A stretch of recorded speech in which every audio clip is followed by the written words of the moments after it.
Well, the duel in the pool is back and Australia's made a winning start. The Aussies beat the US in the final leg of the open water 4x800 metre open relay off Bondi Beach today. It's been 15 years since we last took on the Yanks in this head-to-head, a battle Australia has never won. To tell us why, swimming legend Grant Hackett is one of the team captains. He joins us now. Grant, the Aussies versus Team USA, is there a more epic matchup than this? Not at all, to be totally honest. In the world of swimming, we really are the two powerhouses. So to be going up against the US in the duel in the pool and to tough it out, we haven't had great success in the past, but I feel like this time around could be very, very different. Well, is any of that being paid tribute to home ground advantage? Because I feel that like Bondi as well as a setting for this race also seems quite iconic. Absolutely, to have Bondi as a backdrop and to have the swells in there. A lot of those US Open water swimmers aren't used to those types of swells. So I think we definitely had the advantage this morning, and to come out with a win is a great start and just, sort of kicks off that momentum for the Aussie swim team. Grant, with respect, is this like a real race? Like, are people really giving it 100%, you reckon? Oh, trust me, it's a real race when you lose and you feel that pain of losing. So, there's that deep competitive spirit between both teams and neither of these teams or athletes like to lose at any point in time. And it goes with the coaches as well and all the management. So everyone is certainly here to win. Have you brought out the historic air guitar at any point during this so far?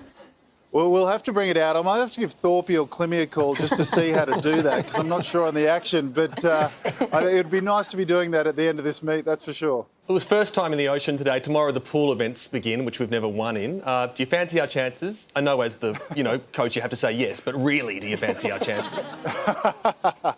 Actually, for real, I do. So if I'm being completely honest, I think we're in a real chance to win this one. I mean, our swim team over the last couple of years has produced results internationally that we've never seen before. All the gold medals that we collected in Tokyo last year, we've seen at the recent World Championships, the Com Games, were spearheaded with Emma McKeon, of course, who is our most decorated athlete all time at both games. So I think when we've got these sorts of athletes coming up on the home soil sort of advantage that we've got, already kicking off with a win today, I think this competition is going to be really, really close, but I honestly believe we can come out on top. So, Grant, you're a captain and your co-captain is Liesl Jones.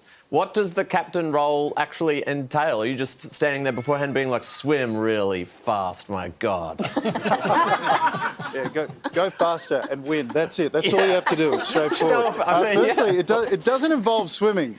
It doesn't involve swimming, which is actually nice as a captain. So I did captain the team back when I was swimming, and that was a little bit more arduous doing a 1,500 metre freestyle. But this time around, there's actually a lot more strategy involved with this particular meet, because it's not your normal 100, 200 metre freestyle. We're actually doing elimination raises, there's power plays, and it's actually on a point system. It's not just time or how many wins you have. So it's a little bit of a different strategy, and that's where both Liesl and I actually come in and help the team formulate that and execute that on the night. But you know what? I really don't want to be back in a pair of bathers, because I didn't even have a six-pack before, let's be honest. I had a three-pack, but it has gone to one. So I'm glad I'm sitting on the pool deck tonight. OK, that sounds sufficiently complex. You're off the hook. It is a very impressive young lineup. Does this lot make you feel a little bit old, Grant? Because we met, I think, Zach Stubblety-Cook last week. Yeah. A very impressive young guy, but God, he made me feel old.